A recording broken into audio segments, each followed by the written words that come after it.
नीतीश कुमार के एमएलसी ने इस्तीफा देकर तिरहुत चुनाव में कह सकते हैं कि कूद गए हैं। चुनाव लड़ने के लिए नहीं, समर्थन करने के लिए। यानी कि एनडीए प्रत्याशी को हराने के लिए पूरी तरह से जुट गए हैं और निर्दलीय उम्मीदवार को जिताने के लिए पूरी तरह से वह तैयार है। उन तमाम बातों पर बात करेंगे। तिरहुत उपचुनाव, जो स्नातक उपचुनाव वहां जो 5 तारीख को होना है, उसको लेकर हम कुछ बातें बताएंगे और सुनाएंगे। उससे पहले बता देते हैं औपचारिकता के लिए कि आप देख रहे हैं झकास भारत और मेरा नाम हुआ रविकांत। जी हां, जदयू के पूर्व एमएलसी रामेश्वर कुमार महतो ने 3 दिनों पहले ही इस्तीफा दे दिया था।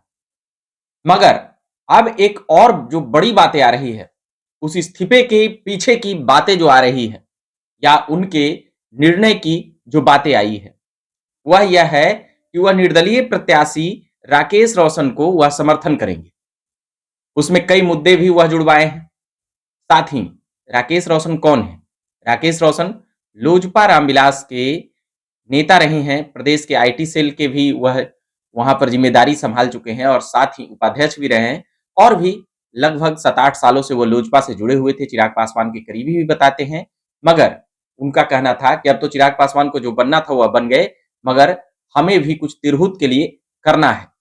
उसके साथ ही जोरदार भाषण दे रहे हैं, चाहे वह बेरोजगारी को लेकर हो, चाहे वह पलायन को लेकर हो, चाहे वह शिक्षा को लेकर हो या फिर यूनिवर्सिटी में चल रहे जितनी भी जो सेशन लेट की समस्या हो और भी कई ऐसे तिरहुत क्षेत्र में स्नातक क्षेत्रों का जो दायरा है वह लगभग 2.5 दर्जन विधायकों विधानसभा का है। तो उन सभी पर वह फोकस कर रहे हैं। साथ ही जो 5 लोकसभा पड़ता है वह सभी को वह चिन्हित कर रहे हैं और कह रहे हैं कि इन सभी में जो जो कमियां हैं हम उन सभी को उठाएंगे और सदन की एक आवाज बनाएंगे। इन सभी बातों से कहीं ना कहीं प्रभावित होकर रामेश्वर कुमार महतो जो जदयू के पूर्व एमएलसी थे वह उनके पक्ष में खड़े हुए हैं। साथ ही देवेश चंद्र ठाकुर पर कई आरोप भी लगाए हैं कि वह अगड़ी समाज, पिछड़ी समाज, अल्पसंख्यक समाज सभी को अपमानित करने का प्रयास करते थे। साथ ही एम बाई समीकरण को जिस प्रकार वह टारगेट पर लिए और जिस तरह संविधान कहता है कि वह सभी का नेतृत्व करती है एक लोकसभा के सांसद, तो वह इन दोनों पर जो टिप्पणी किए थे उसको लेकर भी बातें बताते हुए नजर आए रामेश्वर कुमार महतो अपने पत्रों के जरिए। और साथ ही यह भी कहे कि एक सामंतवादी सोच उनके साथ है। देवेश चंद्र ठाकुर जो वहां से सांसद बन चुके हैं और जो उन्होंने प्रत्याशी वहां पर दिए हैं उन पर बाहरी उम्मीदवार होने का भी आरोप लगा रहे हैं। साथ ही राकेश रोशन को समर्थन देने का उन्होंने पहला कारण जो बताया है वह यह कि वह चुनाव जीतकर किसी पार्टी या पार्टी से ऊपर उठ जीतकर किसी पार्टी को समर्थन नहीं करेंगे और निर्दलीय होकर ही सेवा करेंगे, जिससे क्या होगा कि जो मुद्दा होगा वह पार्टी लाइन से हटकर वहां की जमीनी मुद्दे कह सकते हैं कि सदन से सड़क से सदन तक गूंजेगी और वहां का विकास होगा तिरहुत का। दूसरा, किसी भी जाति धर्म या पार्टी से ऊपर उठकर सदन से सड़क तक तिरहुत की आवाज निष्पक्ष होकर उठाएंगे, वही बातें हो गई। तीसरा, माता सीता की धरती से लेकर वैशाली तक यदि किसी के ऊपर अत्याचार हो रहा होगा तो वो उस कमजोर व्यक्ति के साथ अपनी पूरी क्षमता के साथ खड़ा रहेंगे। राकेश रोशन के बेहद कम उम्र में ही अपने पिता का देहांत हो गया था। अब अभिभावक की भूमिका में मैं हूं और हमारा पूरा समाज राकेश रोशन के साथ है।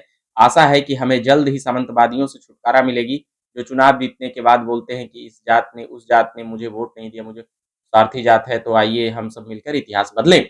यानी कि 2 दशकों से लंबे समय से जो चला आ रहा है देवेश चंद्र ठाकुर का वहां पर राजकाज, उसे सीधे तौर पर रामेश्वर महतो ने अपने समाज से जोड़ लिया और कहा कि हमारा समाज, यानी कि जिस लवकुश की बात होती है, महतो समाज की बात होती है, यानी कि कोयरी समाज की बात होती है, तो वह भी साथ है राकेश रोशन के। यानी कि जातीय समीकरण और गोलबंदी भी करते हुए नजर आए रामेश्वर कुमार महतो और साफ कह रहे हैं रामेश्वर कुमार महतो कि वह चुनाव जीतकर किसी भी पार्टी का समर्थन नहीं करेंगे और निर्दलीय होकर ज्यादा सेवा करेंगे।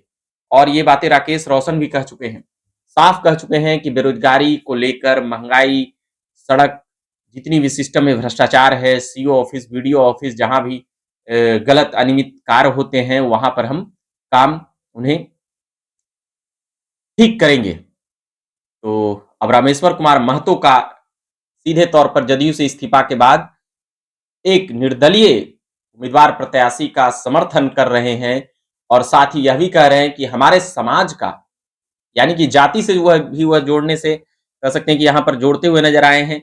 और देवेश चंद्र ठाकुर से जो उन्होंने नाराजगी व्यक्त की है, वह जदयू के लिए चिंता का विषय है। साथ ही कई जदयू के अंदर की भी और बातें वह बताएंगे, मगर नीतीश कुमार के प्रति अपनी संवेदना, अपनी उनकी नेतृत्व की तारीफ करते हैं और साथ ही कहते हैं कि वह हमारे लिए आदर्श थे, आदर्श हैं, रहेंगे।